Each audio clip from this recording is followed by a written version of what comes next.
ช็คเช็ค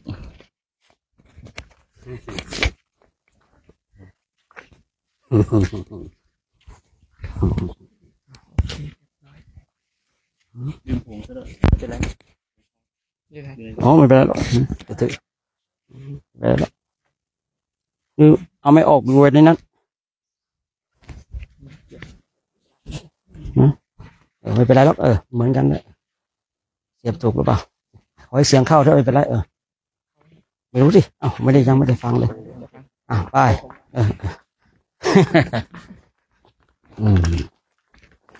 พระเรานี่นะต้องคือบางสิ่งบางอย่างแล้วของใครฮะของใครมีบัตรด้วย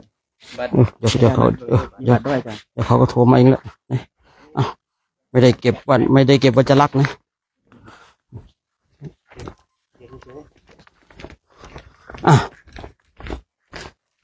พระเรานี่บางทีเราก็ต้องเท่าทันเทคโนโลยีเนาะเราก็เลยหัวเราะทีนี้ยังกันมาหัวเราะชอบใจนี่นะคือเห็นพระท่านรุ่นใหม่ท่านก็มาเข้าร่วมโครงการท่านก็คือคนเราเนี่ยถนัดที่แตกต่างหลายด้านกันเนาะคราวนี้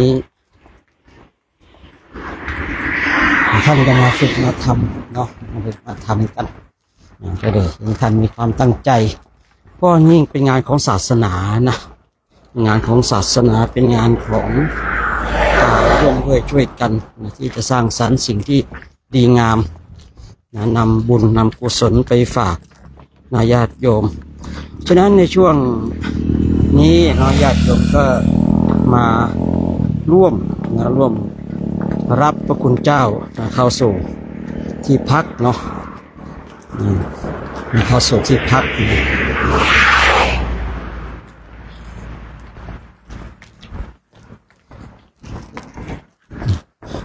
เข้าสู่ที่พักหลังจากเดินมาประมาณ16 กิโลนะวันนี้รู้สึกจะ18 กิโลหรือไงเนี่ยฮะ19 กิโลท่านแสดงว่าเราเดินมา17 กิโลวันนี้นะพระคุณเจ้าของเราก็ตอนนี้พูดง่ายๆว่าถ้าเหมือนกับทางโลกก็เหมือนกับว่าอะไรนะขึ้นหลังเสือแล้วขึ้นหลังเสือแล้วก็โดดลงไม่ได้แล้วจะกลับไปที่วัดของตนเองตอนนี้ก็เขารู้กันทั้งประเทศแล้วนะเห็นหน้าเห็นตารู้กันทั้งประเทศแล้วว่า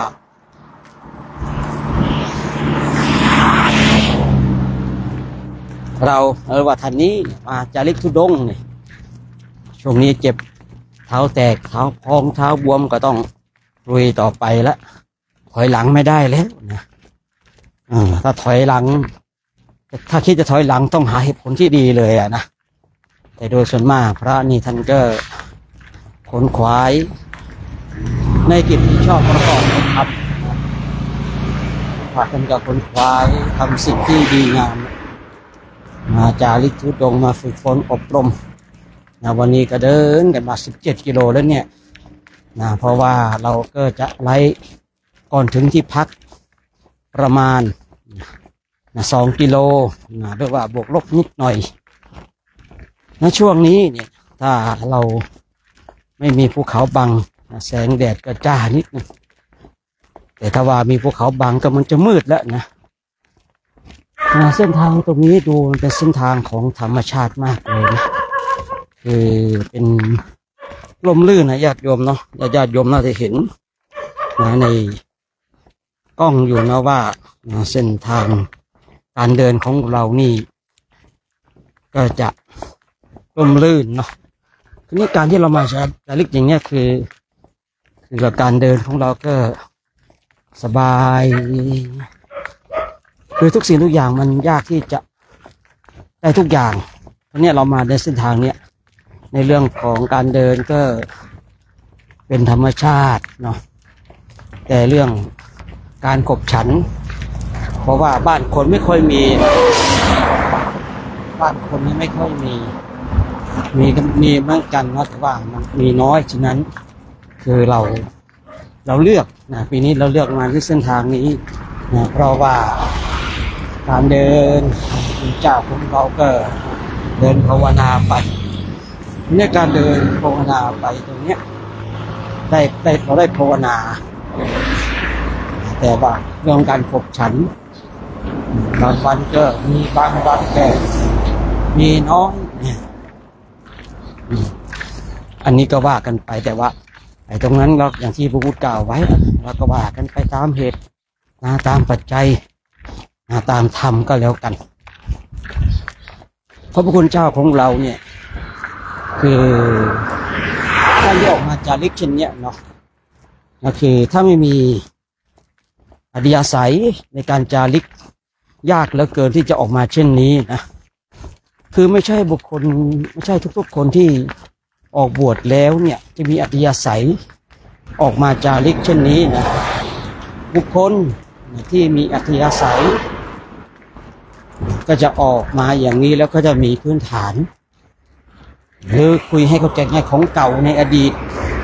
เมื่อของเก่าในอดีตได้สะสมมาเนี่ยย่อมรู้อยู่แล้วว่าการจาริกเช่นนี้ต้องเจออะไรหลายๆอย่าง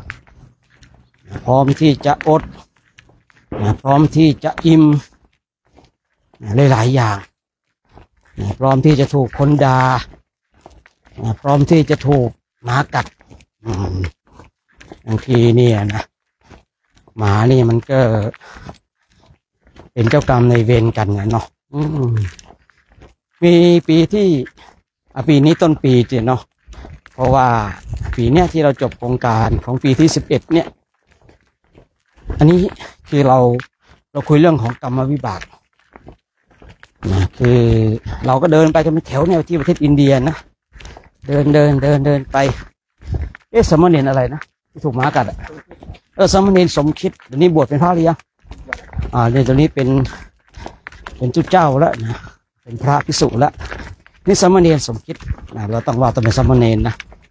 คือก็เดินไปเนี่ยเดินไปพระเสร็จก็เดินไปเดินกัน60-70 รูปเนาะไอ้เจ้าสูนมาจากไหนไม่รู้นะมันวิ่งเหมือนมันโกรธแค้นกันข้ามชาติข้ามภพมาเลยนะมันวิ่งมาแล้วมากัดสามเณรสมคิดเลยเจาะจงเลยนะไม่มีการเห่าไม่มีการหอนมันเหมือนกันแบบอะไรนะเป็นคู่เวรคู่กรรมกันมามีกรรมวิบากร่วมกันนะคือมันเหมือนมันรอพอเจอสามเณรสมคิดรูปนี้กับวิ่งมากัดทีนี้เองชาวบ้านเขาบอกเฮ้ยตัวนี้มันไม่เคยกัดใครเลยนะมันไม่เคยกัดนะมันไม่เคยกัดเลยนะทำให้ผู้พูดเองเข้าใจในเรื่องของกรรมเลยว่าบางสิ่งบางอย่างเนี่ยเดินไปเราได้ชดใช้กรรมอย่างพระเนี่ยเดินกันเท้าแตกเท้าพองเท้าบวมเนี่ยแม้แต่ผู้พูดเองนะปกติเนี่ยผู้พูดเองจะ5 ปีหนังเท้าหน้าเท้ามันก็จะลอกทีหนึ่งเพราะว่ามันด้านด้านแล้วมันหนาพอหนาเราเดินไปเนี่ยหนาเนี่ยด้านเนี่ยมันก็จะไปกดเนื้ออ่อนๆด้านในทีนี้มันก็ทำให้พองอันนี้เลยมา5-6 ปีแล้วแต่ว่าตัวเนี้ยมันหนามากเลยนะเคยคิดจะไปให้หมอกรีดเอาเนื้อหนาออกก็ไม่ได้เอาไปสักทีเลยนะมันก็เวลาเดินเนี่ยบางทีเนี่ยก็จะทำให้เจ็บเพราะว่าคือของแข็งกับของอ่อนนะเนาะ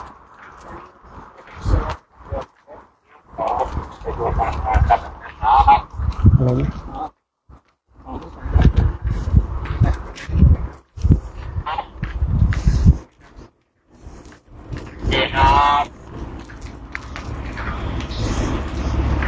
ย้อนกลับมาเนาะเมื่อกรรมวิบาก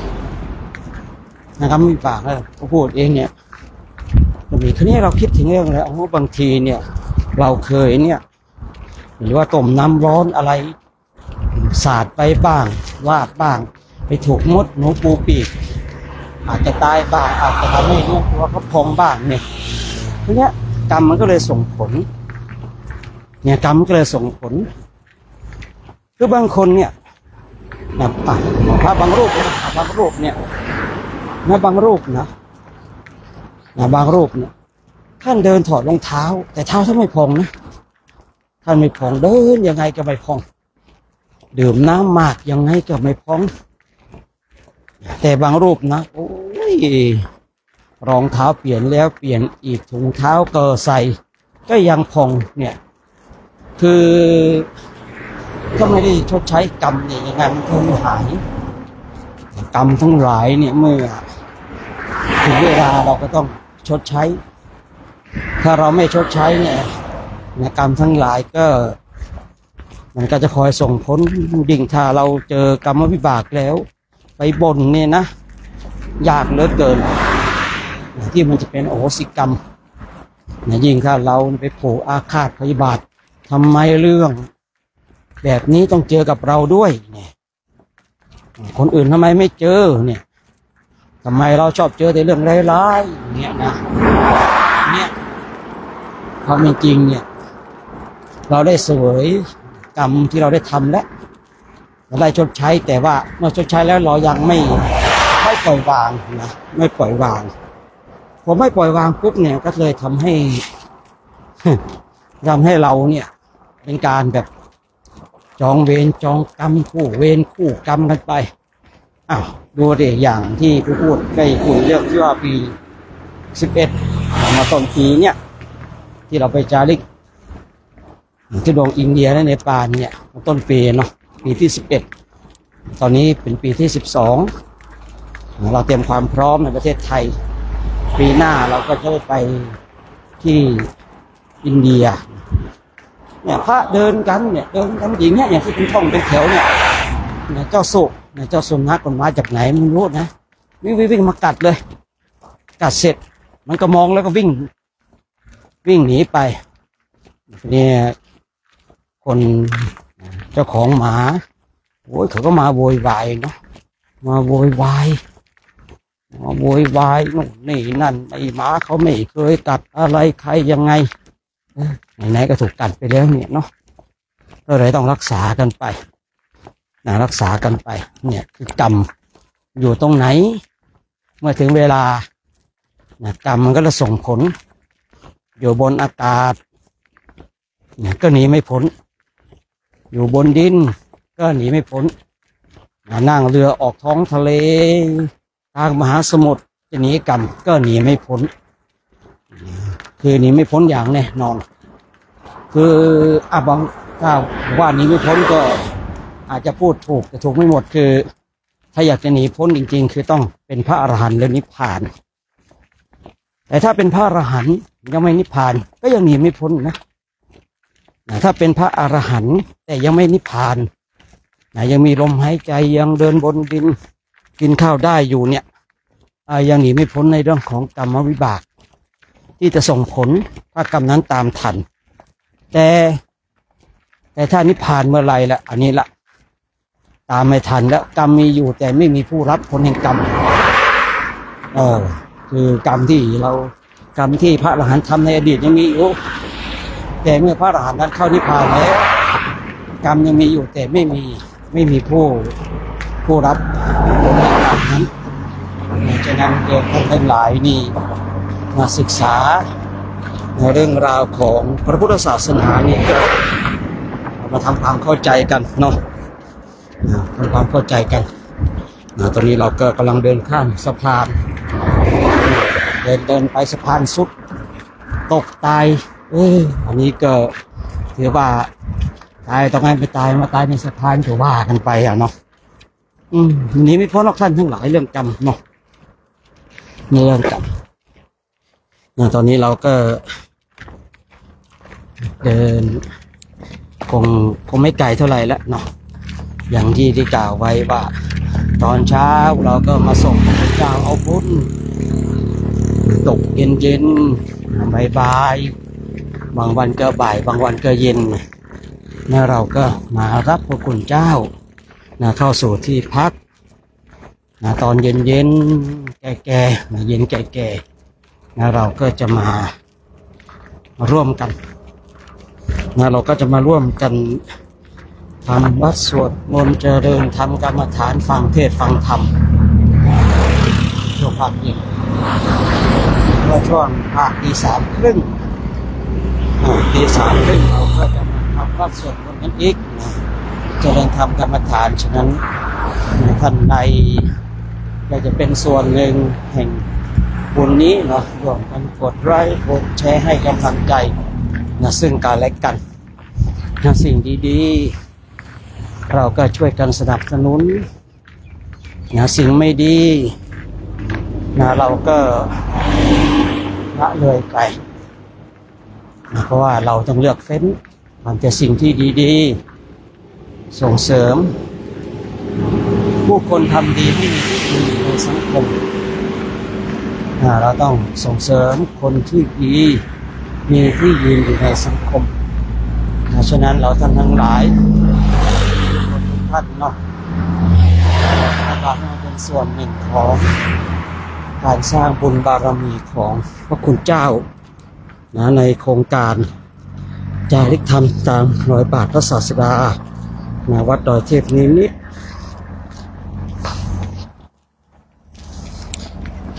จงร่วมอนุโมทนาบุญกันตอนนี้เราก็เข้าสู่อำเภอบ้านโป่งแล้วนะสู่บ้านโป่งแล้วนะตำบลป่าภูนะจังหวัดลำพูน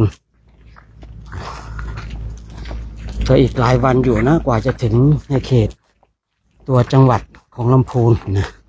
ตอนนี้เราอยู่รอบนอกอยู่เราอยู่รอบนอกอยู่เนาะฉะนั้นคณะศรัทธาญาติโยมต้องเข้าใจด้วยเนาะเดินไปด้วยคุยไปด้วยนี่ก็อาจจะมีเสียงหายใจแรงการหายใจแรงนี่ทำให้หายเหนื่อยได้เร็วเนาะแต่ก็อาจจะตายได้เร็วเหมือนกันฉะนั้นท่านทั้งหลายทุกคนทุกท่านร่วมด้วยช่วยกันมาสร้างบุญและบารมีบุญและบารมีเป็นสิ่งที่เราค้นขวายเอานั่นแล้วแต่เราว่าเราจะค้นขวายบุญและบารมีในรูปแบบใดเนาะตอนนี้เราก็เห็นพระท่านเดินนี่เป็นแถวนี่ญาติโยมเนาะเดินกันต๊อกแต๊กต๊อกแต๊กต๊อกแต๊กมีเสียงเดินเนาะเสียงเดินมันจะดังเพราะว่าคือ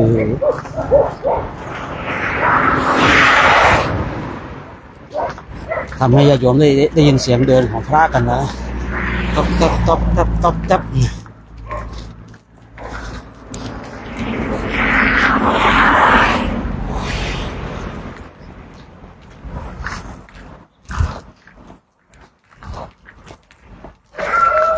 คณะพระภิกษุสงฆ์ในโครงการนี่เนาะมีทั้งพระที่มาจากในประเทศไทยและมาจากทางสปป.ลาวมีทั้งอุบาสกอุบาสิกาแล้วก็มีแม่ชีด้วยเนาะด้านหลังแม่ชีอยู่ด้านหลังโน่นอุบาสกอยู่ด้านหลังโน่นอุบาสิกาอยู่ด้านหลังโน่นบางช่วงเราก็อาจจะเห็นบางช่วงก็อาจมองไม่เห็นเนาะอันนี้เราว่ากันไปเพราะว่าเราก็เดชพระคุณหลวงพ่อเนี่ยพระโพธิธรรมปราโมทย์ก็เปิดโอกาสให้ผู้ที่มีจิตใจเด็ดเดียวพระก็เป็นพระใจสิงใจเด็ดเดียวสามเณรก็เป็นสามเณรใจสิงใจเด็ดเดียวแม่ชีก็เป็นแม่ชีที่ใจสิงใจเด็ดเดียวอุบาสกก็เป็นอุบาสกที่ใจสิงใจเด็ดเดียวบาสิกาเองก็เหมือนกันเปิดโอกาสให้มาร่วมในโครงการมาร่วมเช่นนี้ปุ๊บนี่พอถึงเวลาเราก็จะได้ไปกราบสังเวชนียสถานทั้ง4ที่ประเทศอินเดียเนปาลคือไปฟรีนะไปฟรีไม่เสียสตังค์ฟรีทุกรายการจะต้องมาเข้ามาอบรมด้วยกันก่อนเนี่ยที่จริงเนี่ยปีนี้เองเนาะทางเดชพระคุณหลวงพ่อนี่คือ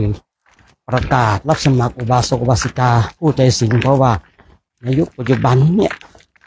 คนทั้งหลายก็อยากจะได้พระดีๆตอบวิพากษ์วิจารณ์ว่าพระเป็นอย่างนู้นเป็นอย่างนี้ก็เลยเปิดโอกาสมาอ้าวเราอยากได้พระดีเราเกิดมาขนขวายมาบวชกันเลยเปิดโอกาสว่าร่วมโครงการนี้เดี๋ยวพาไปบวชที่ประเทศอินเดียเลยที่ใต้ต้นพระศรีมหาโพธิ์เลยพระบวชชีนะประกาศไปก็หายเงียบกันหมดเลยเพราะอะไรเพราะว่ามีแต่ราคาคุย บางคนเนาะว่าอยากได้พระดีเนี่ยนะท่านบวชแล้วท่านต้องทำอย่างนั้นท่านต้องทำอย่างนี้ท่านต้องเป็นอย่างนั้นเป็นอย่างนี้อาตมาภาพเองไปเจอบทความคือบทความหนึ่งว่าเมื่อญาติโยมเป็นผู้ศึกษาในพระวินัยของพระญาติโยมไม่ต้องเอามาสอนพระเราเอาไปสอนลูกหลานของญาติโยมนะเอาไว้สั่งสอนลูกหลานคุณในเวลาที่ลูกหลานคุณบวชเถอะนี่ไปเจอบทความหนึ่งเขาเขียนเช่นนี้ก็ได้ข้อคิดเนาะก็ได้ข้อคิดว่าการที่คนเราศึกษาพระวินัยเนี่ยของพระสงฆ์เนี่ยคือเมื่อศึกษาแล้วเนี่ยเอามาจับผิดพระสงฆ์เขาก็เลยบอกว่าเอาไปสอนลูกหลานของคุณเถอะในคราวที่ลูกหลานคุณได้บวชแต่บางคนที่ศึกษาแล้วก็จับผิดพระก็เป็นเช่นนั้นอันนี้ก็ไม่ว่ากัน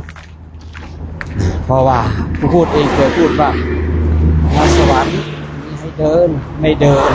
แต่ทางนรกปิดก็อยากจะเปิดเดินลงไป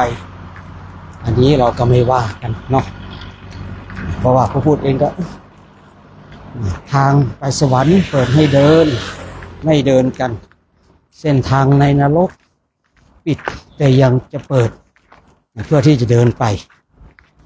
อันนี้ก็ต้องยืมคำของพระเจ้ามาว่ากรรมมุนาวัตติโลโกสัตว์โลกย่อมเป็นไปตามกรรมคือก็เป็นเช่นนั้นจริงๆเนาะญาติโยมบางคนในศึกษาพระวินัยเนี่ยเลยจะปิดพระต้องเป็นอย่างนั้นพระต้องเป็นอย่างนี้ต้องปฏิบัติอย่างนั้นอย่างนี้หลวงพ่อแล้วก็เลยเมื่อคุณศึกษากันแล้วคุณต้องการให้พระเป็นอย่างนั้นคุณก็มาบวชเดี๋ยวฉันออกค่าตั๋วเครื่องบินให้เนี่ยไปกลับก็น่าจะร่วมหมื่นเนาะบางปีก็10,000 กว่านั่นแล้วแต่ปีไป10,000ไปกลับเอาแค่กลมๆ10,000นะค่าอาหารตลอดการเดินทางปีไป50 วันพอ50 วันค่าอาหาร50 วันเราลองคิดดูเนาะต่อคนทางโลกทางโลกเขาคิดกันเนี่ยจัดสัมมนาอบรมมื้อละ100 3 มื้อก็300ของเราก็เอาแค่มื้อเดียวแต่บวกค่าน้ำปานะไป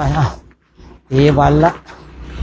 200ตี200เนี่ยคือบริการทุกอย่าง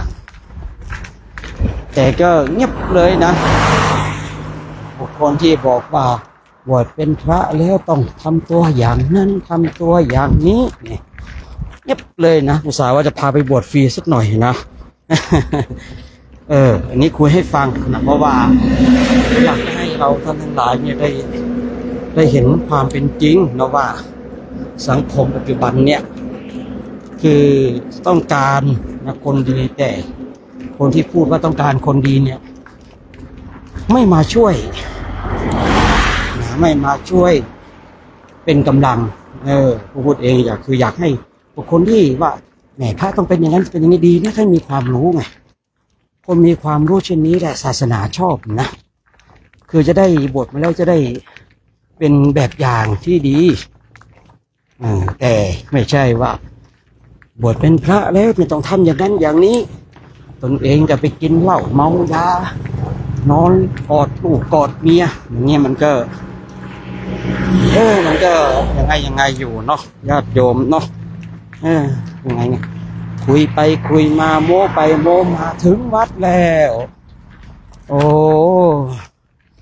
คุยไปคุยมาโม้ไปโม้มาถึงวัดแล้วโอ้โหหลวงพ่อเขามารับเลยนี่นะหลวงพ่อเจ้าวาดมารับแล้วนะสาธุสาธุอ๋อตอนนี้เรามาถึงแล้วเนาะมาถึงวัดดอยโตนอยู่บนดอยวันนี้หนาวแน่นะเลยยาวไปเลยคุณไปตรงนู้นกันยาวไปก่อนอ้าวเอาไปคุยกับพระกันอ้าวห้ามเอ่ยชื่อนะห้ามเอ่ยชื่อแพลตฟอร์ม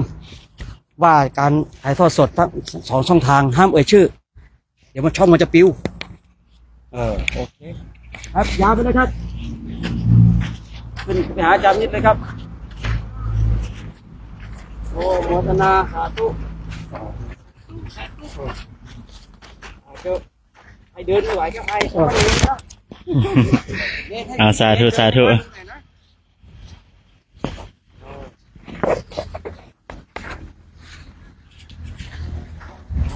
สุขสบายดีพ่อแม่พี่น้องเดี๋ยวญาติโยมเนาะอันนี้ก็คือขบวนพระธุดงค์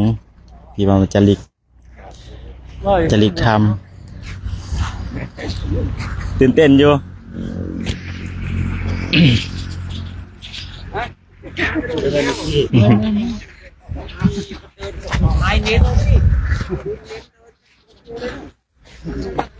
สาธุสาธุเจริญพรญาติโยมนี่ก็คือภาพบรรยากาศของขบวนพระภิกษุสงฆ์เนาะที่จาริกธรรมมาหอดที่ทักในค่ำคืนนี้เนาะเดี๋ยวทางครูบาจะให้เบิ่งบรรยากาศเด้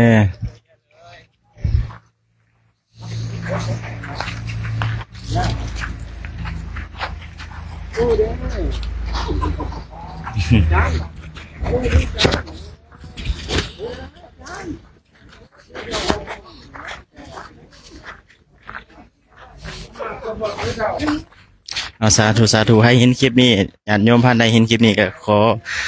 ฝากไลค์ฝากแชร์ให้ทางคณะพระภิกษุสงฆ์เนาะที่เดินจาริกมาหอดที่ทักแล้วตอนนี้ค่ำคืนนี้จะได้ทักอยู่ที่นี่มื้ออื่นเช้าจะได้เดินต่อเด้อศรัทธาญาติโยมเดี๋ยวครูบาจะให้เบิ่งภาพบรรยากาศเด้อพอดีหัวมาฮอดตอนนี้กำลังจัดสถานที่กลางเต็นท์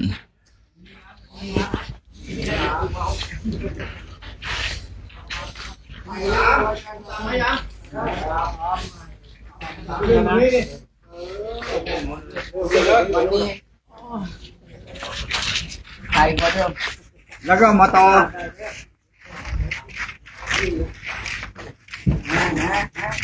ขอเวลาหน่อยนึงนะขอสัมภาษณ์เลยขนาดรู้สึกยังไงว่าเดินมานี่แล้วก็เราก็เดินมาหลายวันแล้วเนาะประมาณ7-8 วันแล้วเนาะไกลถึงจุดหมายแล้วนั่งรู้สึกยังไงล่ะกะรู้สึกว่าอ่อนเพลียพอสมควรและก็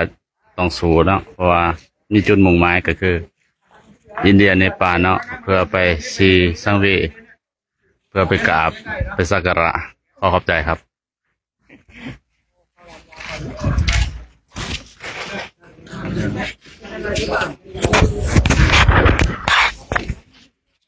เห็นบ่ยังบ่อะไรครับ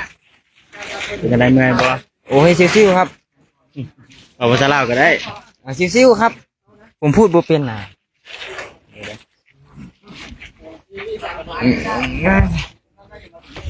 ไม่มีคนให้กำลังใจสาธุสาธุให้เห็นคลิปนี้ก็พิมพ์อนุโมทนาสาธุนำเด้อ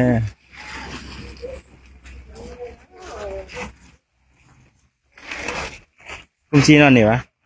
ตรงบ้างเขาหน่อยเดี๋ยว นี่ขาจงวางไว้ให้เด้อได้สิมากางตามหลังสัมภาษณ์เนี่ยเขาหน่อย ขณะนี้เราก็มาถึงแล้วนะครับ เอาดี อ๋ออันนี้พูดจริงนะ ๆพูดจริงนะ เอาได้ผมจะสัมภาษณ์หน่อยเอาเก็บไว้เลยเอาเก็บไว้พอได้แล้วเก็บได้แล้วเก็บได้แล้ว เอาสาธุสาธุตอนนี้ก็ฮอดที่ทักแล้วเนาะก็ขอจบไหลเพียงเท่านี้เด้อเป็นยังไงก็ฝากติดตามในมื้อเช้าจะมีการไลฟ์สดต่อเนี่ยได้ละเอาไว้เอาเวลาหน่อยนึงล้างมาขนาดอันนั้นดิโอ้ปลาสัมผัสเนี่ยตรงซิกจะได้นำมาห่อที่ห้ากันเนาะโอ้เรารู้สึกไม่ร้ายเนาะจะได้กับ FC ก็เป็นกำลังใจในเด้อเพราะว่าการที่ว่ามีกำลังใจนี่เนาะจะได้มีแห่งสู่ต่อไปนะก็กดไลค์กดแชร์คนละ1 ไลค์กดแชร์ต่อไปเด้อเพื่อให้โครงการนี้ไปได้ด้วยดีเนาะชีวิตนี่